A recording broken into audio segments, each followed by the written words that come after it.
বিসমিল্লাহিররহমানিররহিম। সূরা মাইদা মাদানী আয়াত ৮। হে বিশ্বাসীগণ, আল্লাহর উদ্দেশ্য ন্যায়পরায়ণ সাক্ষ্যদানে তোমরা অবিচল থাকবে। কোন সম্পদের প্রতি বিদেশ তোমাদের জন্য যেন কখনো সুবিচার করতে প্ররোচিত না করে সুবিচার করো, এটা আত্মসংযমের নিকটতম। এবং আল্লাহকে ভয় করো। তোমরা যা করো আল্লাহ তারা খবর রাখেন। তারা বিশ্বাস করে ও সৎ কাজ করে। আল্লাহ তাদের প্রতিশ্রুতি দিয়েছেন, তাদের জন্য ক্ষমা এবং মহা পুরস্কার আছে। আর যারা অবিশ্বাস করে এবং আমার আয়াতকে মিথ্যা প্রতিপন্ন করে তারা প্রজ্বলিত অগ্নির অধিবাসী।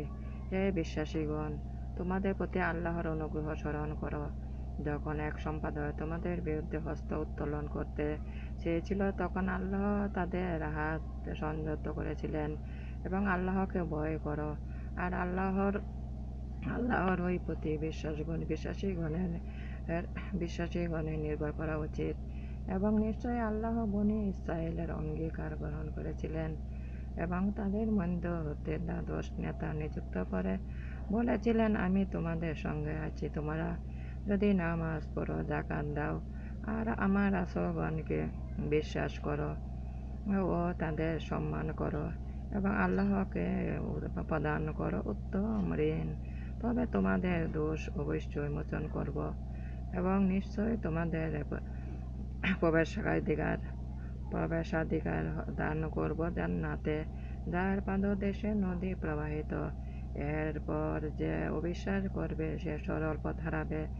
তাদের অঙ্গীকার ভঙ্গের জন্য তাদের অভিসম্পাত করেছি, তাদের হৃদয় কঠিন করেছি। তারা কিতাবের শব্দগুলো আসল অর্থ বিকৃত করে এবং তারা উপনিষ্ঠ হয়েছিল এবং তার একাংশ ভুলে গিয়েছে। তুমি সর্বদা ওদের অল্প সংখ্যক ব্যতীত সকলকে বিশ্বাসঘাতকতা করতে দেখতে পারো। সুতরাং ওদের ক্ষমা করো ও অপেক্ষা করো। নিশ্চয়ই আল্লাহ পরোপকারীদের ভালোবাসেন। এবং যারা বলে আমরা খ্রিস্টান, তাদের অঙ্গীকার গ্রহণ করেছিলাম, কিন্তু তারা যা উপনিষ্ঠ হয়েছিল তা একাংশ ভুলে গেছে। তাই আমি তাদের মধ্যে স্থায়ী সততা ও বিদেশ সৃষ্টির জাগরণ করে রেখেছি, কিয়ামত পর্যন্ত তারা যা করত আল্লাহ তাদের তা জানিয়ে দেবেন। হে ঐশী গ্রন্থধারীগণ, আমার রাসূল তোমাদের নিকট এসেছে। তোমরা কিতাবের যা গোপন রাখতে সে তা অনেক অংশ তোমাদের নিকট প্রকাশ করে এবং অনেক কিছু মাফ করে থাকে। আল্লাহর নিকট হতে এক জ্যোতি ও স্পষ্ট কিতাবই তোমাদের নিকট অবশ্যই এসেছে। যারা আল্লাহর সন্তুষ্টি পেতে চায়, এ দ্বারা তিনি তাদের শান্তি পথ দেখান এবং নিজ আদেশে অন্ধকার হতে আলোর দিকে নিয়ে যান এবং তাদের সরল পথে পরিচালিত করেন। নিশ্চয় যারা অবিশ্বাস করেন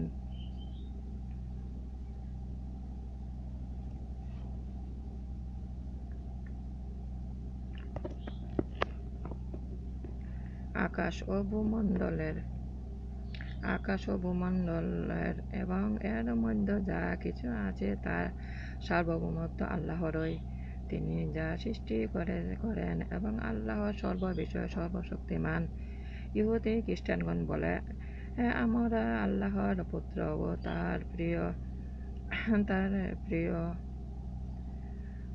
বলো, তবে কেন তিনি তোমাদের পাপের জন্য শাস্তি দেন? বরং তোমরা তারই সৃষ্ট। মানুষ যাকে ইচ্ছা তিনি আল্লাহ ক্ষমা করেন, আর আল্লাহর নিকট যেতে হবে। হে কিতাবীগণ, রাসূলগণের আগমন বন্ধ থাকার পরও তোমাদের কাছে রাসূল এসেছে।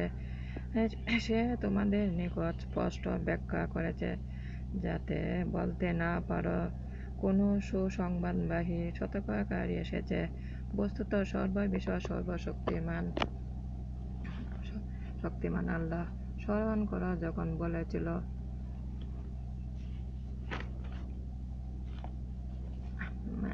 আয়াত ৩৫। হে বিশ্বাসীগণ, আল্লাহকে ভয় করো, তার নৈকট্য লাভের উপায় অন্বেষণ করো ও তার পথে সংগ্রাম করো, যাতে তোমরা সফলকাম হতে পারো।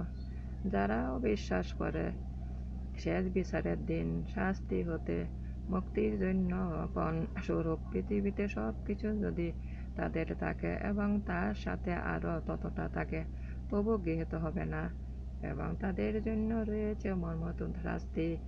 আগুন হতে বের হতে চাইবে, কিন্তু বের হতে পারবে না। তাদের জন্য শাস্তি স্থায়ী,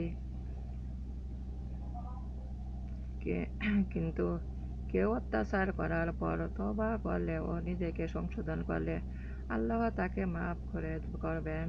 নিশ্চয় আল্লাহ ক্ষমাশীল পরম দয়ালু। তুমি কি জানো না যে আকাশ ও ভূমণ্ডলের সার্বভৌমত্ব আল্লাহরই? যাকে ইচ্ছে তিনি শাস্তি দেন এবং যাকে ইচ্ছে তিনি ক্ষমা করেন। আল্লাহ সর্বশক্তিমান, সবের বিষয়ে সর্বশক্তিমান। আমরা যদি আল্লাহর কাছে ক্ষমা চাইতে চাই, ক্ষমা পেতে চাই, হযরত মুহাম্মদ সাল্লাল্লাহু আলাইহি সাল্লাম এর ওসিলা আল্লাহর কাছে ক্ষমা চাইতে হবে। রাসূল সাল্লাল্লাহু আলাইহি সাল্লামের দুরূদ বেশি করে পড়তে হবে, আস্তাগফিরুল্লাহ তওবা বেশি করে পড়তে হবে। যদি দুনিয়া আখিরাতে কল্যাণ দান, হে আল্লাহ আমাদের দুনিয়া আখিরাতে কল্যাণ দান করুন। দুজকের অগ্নি হতে আমাদের রক্ষা করুন। আমার নামাজ, আমার উপাসনা, আমার জীবন, আমার মরণ সবই আল্লাহর। আমাকে আল্লাহর কাছে আত্মসমর্পণ করলাম। আল্লাহর উপদেশ মেনে চলব। আল্লাহকে দিতে হবে উত্তম ঋণ। দুনিয়া আখিরাতে কল্যাণ দান করো। দুজকের অগ্নি হতে আমাদের সবাইকে হযরত মুহাম্মদ সাল্লাল্লাহু আলাইহি ওয়াসাল্লাম উম্মতগণ আমরা সবাইকে রক্ষা করুন। আমিন। বিসমিল্লাহ।